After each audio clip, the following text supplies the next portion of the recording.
डाकू लुटेरे इलेक्शन नहीं लड़ेंगे भारत में। एक वंश के खोटे सिक्के नहीं चलेंगे भारत में। मंत्रों का निर्माता हिंदू, षड्यंत्रों का संहारी है।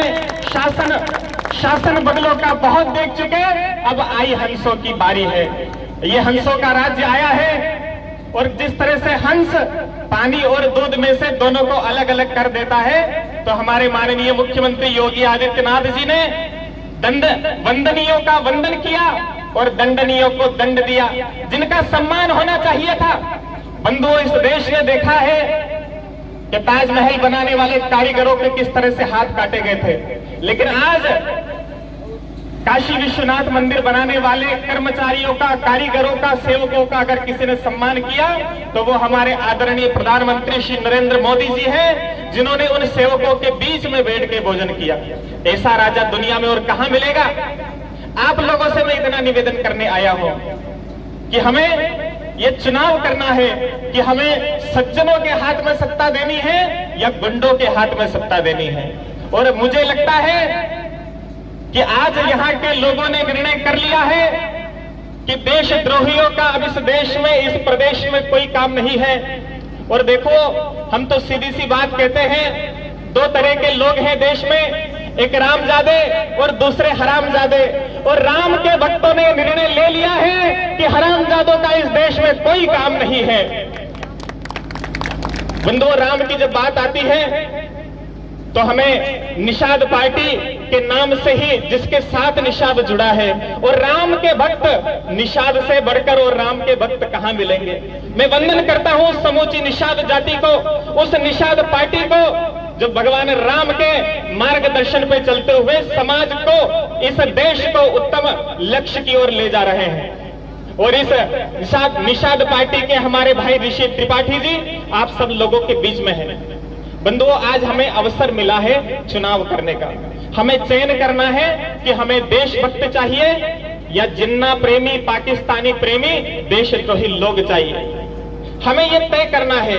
और आज हमारा ये जो वोट है, हमारा ये जो चुनाव है, ये तय करेगा कि इस देश में सुशासन रहेगा, प्रदेश में अच्छे लोगों की सरकार रहेगी या फिर प्रदेश में गुंडों की सरकार रहेगी।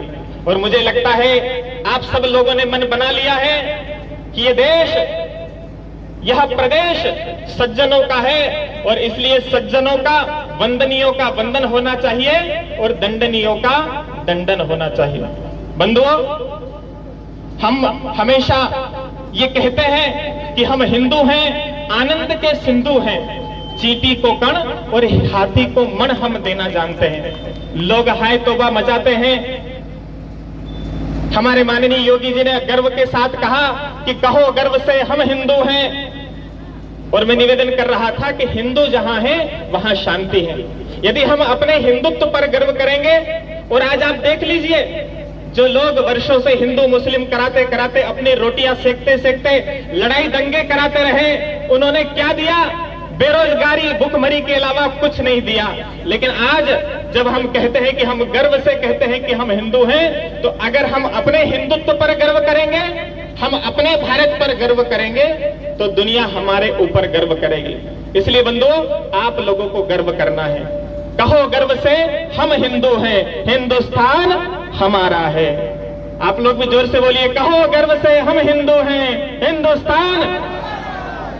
हाँ, कुछ लोगों को नफरत है हिंदुओं से।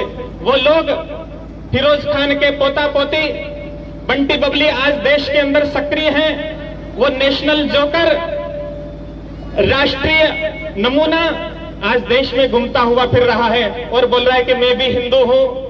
आज वो लोग हमें हिंदुत्व की परिभाषा सिखाने आए हैं। हमने कहा भैया, हिंदुत्व की परिभाषा हमें मत सिखाओ, हम तो हिंदुत्व में पले बड़े हैं, हमारे खून में है हिंदुत्व, लेकिन तुम्हारे खून में हिंदुत्व नहीं है। इनका आचरण जरा देखो। कहीं जाएंगे तो वोट के लालच में लोगों को उल्लू बनाने के लिए कभी कहीं टोपी पहनेंगे, फिर कहीं तिलक लगा लेंगे, फिर कहीं कोट के अंदर गले में क्रॉस लटका के घूमेंगे।